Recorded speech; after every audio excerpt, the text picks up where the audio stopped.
Hello guys, welcome back to my channel. কেমন আছো তোমরা? আশা করি সবাই ভালো আছো, আমিও ভালো আছি। আর আজকে তোমাদের সঙ্গে একটা ভিডিও নিয়ে এসেছি, যেই ভিডিওটা হলো বিয়েবাড়ির ভিডিও। তো দেখতেই পাচ্ছ আমরা বিয়েবাড়ি চলে এসেছি। বিয়েটা হলো আমার এক দেওরের, মানে আমার বরের জ্যাঠার ছেলে হয়, মানে আমার জ্যাঠা শ্বশুরের ছেলের বিয়ে। তো বিয়েটা হয়ে গেছিলো অনেকদিন আগে, প্রায় 6 মাস পর অনুষ্ঠানটা হচ্ছে। তো ওর জন্য বিয়ের রিচুয়ালস কিছুই তোমাদের সঙ্গে শেয়ার করতে পারছি না। তো এই দেখো মাম্মামকে নিয়ে আমি বসে আছি। ও আর ভালো কথা, তোমরা কিন্তু অবশ্যই কমেন্টে জানাবে যে আমাকে কেমন দেখতে লাগছে, কারণ এই লুকটা দেখে অনেকেই আমাকে বলেছে খুব ভালো লাগছে। আর তো স্পেশালি বলেছে তোমাদের দাদাভাই আমাকে দেখে, তো মানে বলছে আমার দেখা সব থেকে বেটার, মানে ওর চোখে নাকি এটা সব থেকে ভালো লেগেছে। তো যাই হোক, মানে তোমরাও বলো। আর এ দেখো আমার যা হয়, নতুন যা, আমার সঙ্গে তো খুবই ভালো ফ্রেন্ডশিপ। তো আমরা দুজন একটু ছবি টবি তুলছি, কথা বলছি, আবার ও বলে দিচ্ছে হ্যালো, হাউ আর ইউ, এইসব বলছিল। আর এটা আমার যা হয়, তো খুব ভালো, এইসবই বলছিল। তো যাই হোক, আমরা দুজন এখন ছবি তুলবো। আর আমার মা এসছে, বাবা এসছে, আরও অনেকে এসেছে আমাদের বাড়ির সবাই। তো চলো কিছু কিছু মানুষকে শেয়ার করি। আর সবথেকে বড় কথা, এতটা গরম লাগছিল, সে যে একদমই ভালো লাগছিল না, মানে গরমের জ্বালায় মনে হচ্ছে না বাবা বাড়ি চলে যাই।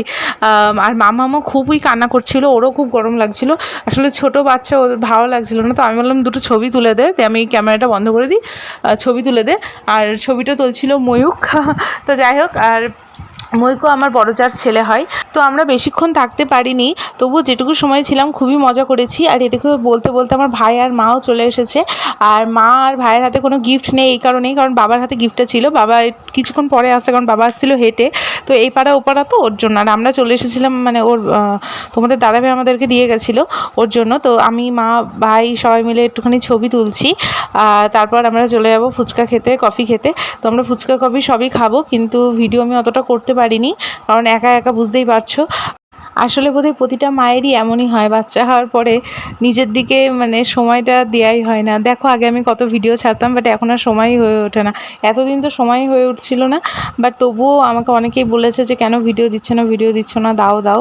তো আবার ভিডিও দেওয়ার চেষ্টা করছি। তো যাই হোক, ওখানে আমার জ্যাঠা শ্বশুর ছিল, জ্যাঠা শ্বশুরের সাথে মা একটু কথা বললো, মানে জেঠু হয়। তারপরে এখানে ফুচকা খেতে চলে এসেছি আমরা। তো চলো এবার আমরা একটুখানি ভেতরে যাই।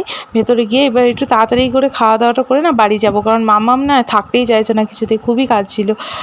আমি জানো না কী আর বলবো, খেতে বসে পুরো খাবার কমপ্লিট না করেই চলে এসেছি, কী আর বলবো। যাই হোক, রাতে তো খিদে পেয়ে গেছিলো, তবুও মানে আমার হাজব্যান্ড ওই বাড়ি থেকে খাবার এনেছিল, এটাই অনেক বাঁচুয়া, কারণ আমি ঠিকঠাক করে খেতেও পারিনি।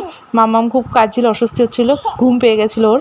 আর এখন আমার বাবাও চলে এসেছে, তো মা যাবে, মা গিয়ে গিফটটা কিন্তু দিয়ে আসবে আমাদের নতুন বউকে, মানে আমার যাকে।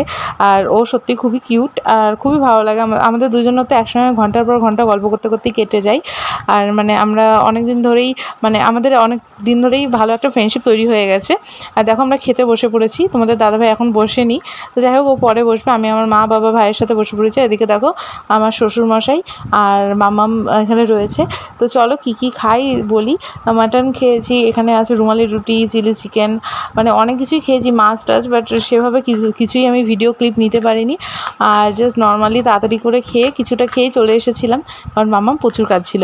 তো চলো আজ ভিডিওটা এইটুকুই থাক, আমি লাস্টে কিছু ফটো অ্যাড করে দিচ্ছি, আশা করি তোমাদের ভালো লাগবে।